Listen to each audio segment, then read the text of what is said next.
Alright, so here's the Torment 11 setup for Manalt Heal Paralysis Proc setup. It's quite nice if you manage to find the items randomly. It does require three very kind of hard to get items early in season, but if you manage to land them, this setup would be very nice as well. On the off chance you do get them, the Manalt Heal, of course, is going to be a main source of damage with procs using the paralysis. Then we have Halo of Carini, and Shamba Del Seer will be in the build. You will prefer to wear this in the setup. I cubed it for testing, that's why that wasn't there. And then you're going to have acquired through our previous progression path the Aetherwalker through upgrade rare wands. You're going to have acquired the Orb of Infinite Depth and the Mycans through rolling blood shards on sources. So at this point you would have all of those items easily. It's just having found the Carini, the Manalt Heal, and the Shamba Del Seer will be fairly rare to have found all three of those. That said, this setup was fairly fluid. We're going to be casting Electrocute. You've got your Explosive Blast going off, again giving us damage reduction through Orb of Infinite Depth and damage multiplier. Then we have the Apocalypse. You're going to cast this every so often to get that area fire ignite. And we're using Magic Weapon Ignite in this build, so when you're attacking enemies with Electrocute, that will proc your third fire stack. I really hadn't had as many issues because there are so many jumps with the Electrocute in this build. The proc rate seems to be fine, balanced fine for this particular rune. As far as damage reduction goes, you really need both the Carini and the Orb of Infinite Depth to be able to tank the density, because our attack speed is so low at the beginning of season and you won't necessarily be able to re-roll your items for attack speed. It just takes a little bit longer to get those procs.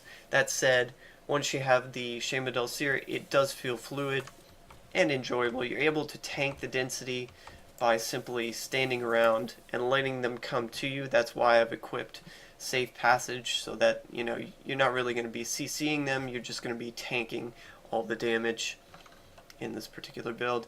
Running Blur, of course, the 2 damage reduction items, so really a lot of damage reduction here just to be able to sit in there in the thick of things and get those chains out on the enemies, so when you do proc, it blows everything up.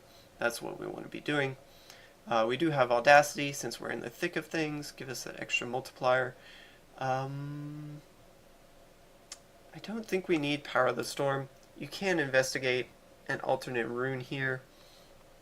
It does seem to be the best rune though, simply because if you don't want to have to cast your Electrocute while you're moving, the Power of the Storm can be quite useful. As you can see, you can use the Illusionist run speed to greater effect rather than having to a little bit slower movement here, kind of just teleport around with your Chain Lightning.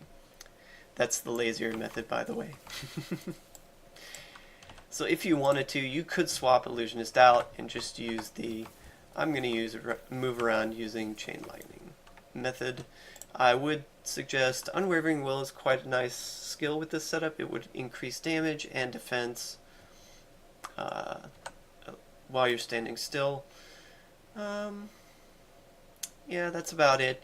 You don't really need APOC, though APOC, you can have APOC on the item if you want. Rolls are very flexible with this build, considering that you don't really need resource. You can put an amethyst in the helmet, just roll with really whatever you have. Vitality would be nice, I guess, for this particular build. Armor, those sort of things.